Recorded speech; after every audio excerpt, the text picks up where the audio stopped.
Live from downtown Detroit, home of WDIV and Click on Detroit, Local 4 News at 5 starts now. A Utica resident passed away in his home during the floods. But why neighbors and even police think the floods may have contributed to his death. Above average and above normal today, near 50 tomorrow, but we've got a whole different story coming for the weekend. Okay, Ben, but we begin with major developments in the toxic ooze investigation. The focus shifts to a new location as the battle over the building in Madison Heights plays out in court. Thanks for being with us for the news here at 5. The city of Madison Heights is suing Gary Sayers, the owner of a hazardous building responsible for that ooze. On the stand in court today were investigators from the EPA and environmental consultants who removed hazardous waste from the building back in 2017. They described what they found: 5,000 containers of waste, all at unsafe, toxic levels. Both agreed it was a potential threat to the area and public health. A state official from Eagle also took the stand to talk about what's being done at the site now. The source of groundwater contamination is the soil underneath the site of the building. Eagle says it needs the building gone to get to the source. And as the battle over the Madison Heights building unfolds in court, the ooze investigation has shifted to a new location, a commercial building owned by Gary Sayers here on Commonwealth on Detroit's west side. Consumer investigator Hank Winchester is live there tonight. Hank, state investigators were there today as well. Kimberly, a lot of activity in the building you see behind me. Investigators making their way inside, collecting those samples, trying to figure out what was hidden in those gravel pits. They also made their way into these abandoned buildings where they found drums filled with chemicals, testing underway. As all of this plays out in Detroit, over in Madison Heights, we have obtained exclusive video showing very unusual activity near Gary Sayers' building in Madison Heights. Just what was going on late last year.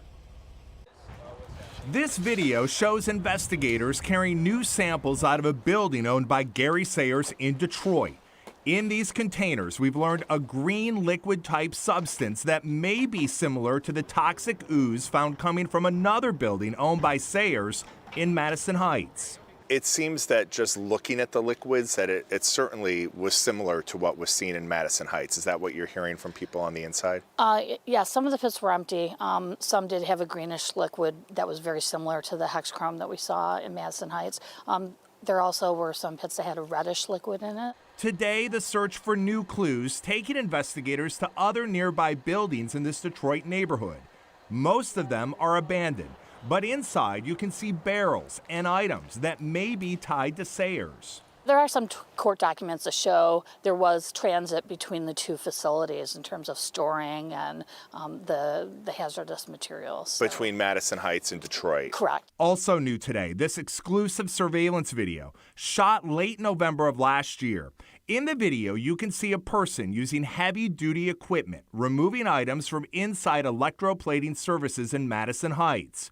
Paul Bond's security cameras on his nearby business captured the footage. I didn't pay any attention to it because I didn't know they condemned the place. And then, what was it, a month later, I start to hear on the news that the green ooze was coming out on the side of the freeway. And I have security cameras on my building, so I says, you know what, let's pull up the footage. I've now alerted investigators, making them aware of what was captured on this surveillance tape. This thing was an eyesore from Get One. You know, and you could see even in 2002 that this thing hadn't been maintained in 20, 30 years. Back out here live again, we let the state know about that concerning video. Investigators want to know exactly what was being moved out of that building in late November and if any of those items were making their way here to this building in Detroit. Samples taken today. It's going to take at least a few weeks to get results here from Detroit, but Madison Heights results should be back sometime this week. We're live here in Detroit. Hank Winchester, help me, Hank. So many layers in this story, Hank. We appreciate you following up on it. And Lansing is now getting involved in the toxic ooze investigation as well. Hearings have just been scheduled to get to the bottom of what happened. You can read details about that right on the homepage of our website, clickondetroit.com.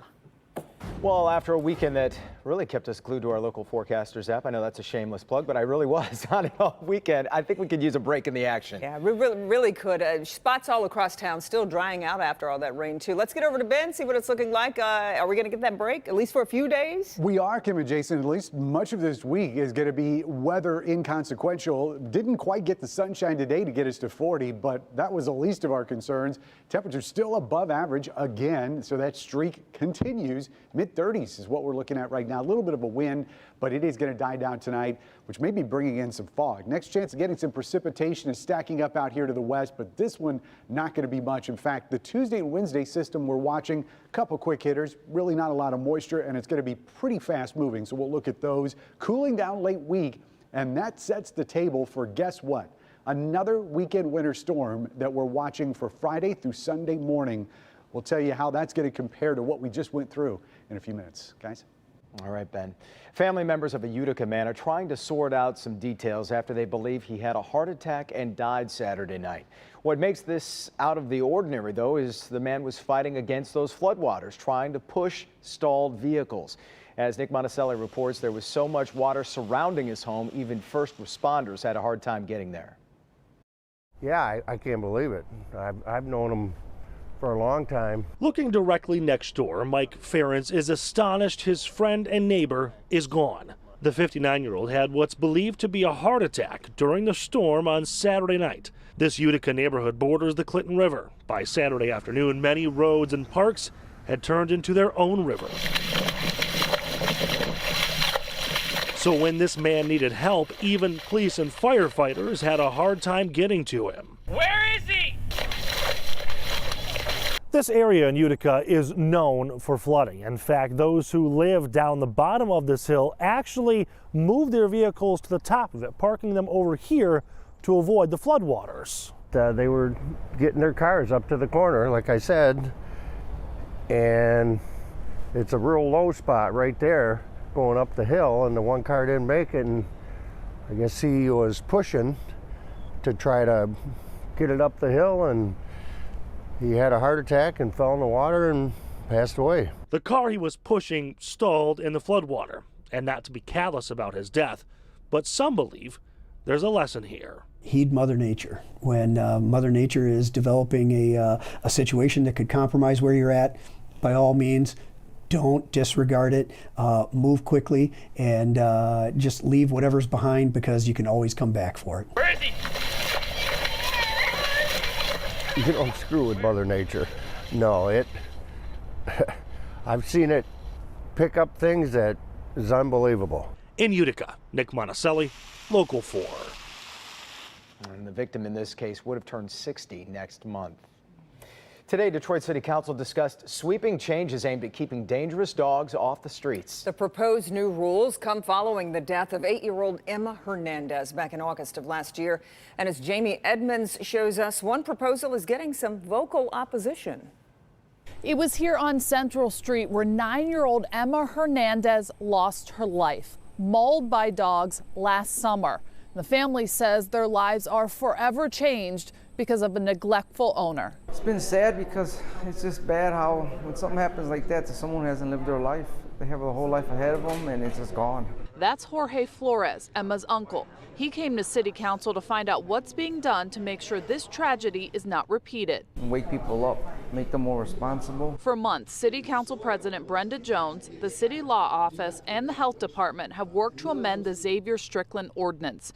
You remember Strickland was a 4-year-old boy mauled by dogs in 2015. It is our responsibility to legislate something so that we can have our streets safe. The proposed amendments would add more classifications for dogs, such as nuisance to potentially dangerous to dangerous, each with new definitions and enforcement. An owner could also be deemed a reckless dog owner and face penalties. The city is also considering restricting the number of dogs a person owns. That number could be 2 or 4. Those restrictions didn't sit well with Omar McCrae, whose grandmother left her 4 pets to him. She left behind 4 pets. 4 pets that I was concerned that I might lose because of the new ordinances that are being put in place.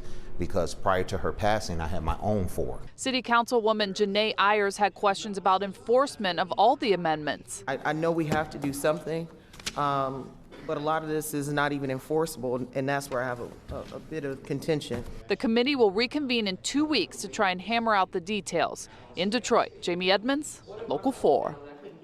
And every interested party agrees community outreach is so important. The new animal control and care departments in the city plan to reach out to the community to educate.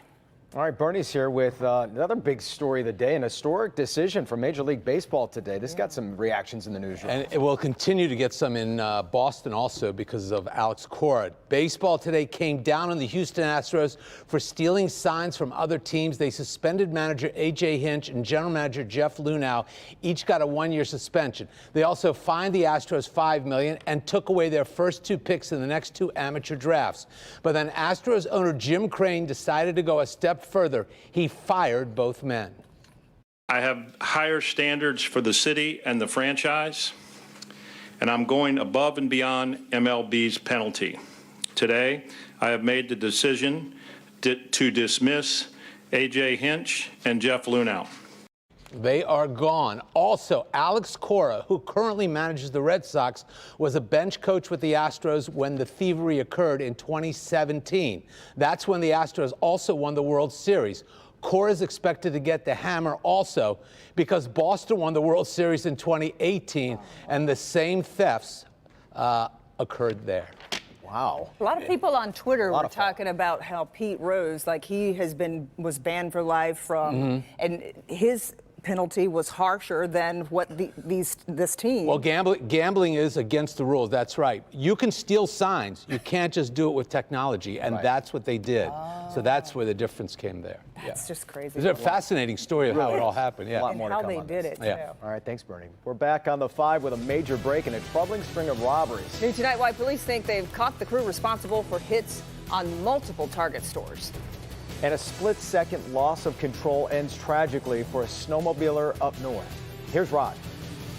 Well, we have bright, shiny metal here at the TCF Center, the old Kobo. It was us being true to our brand and us listening to our customers. Customers want pickups, and they built a really good pickup. It is the NACTOY North American Car, Truck, and SUV of the Year Awards. Who won? What does it mean? We'll have some answers.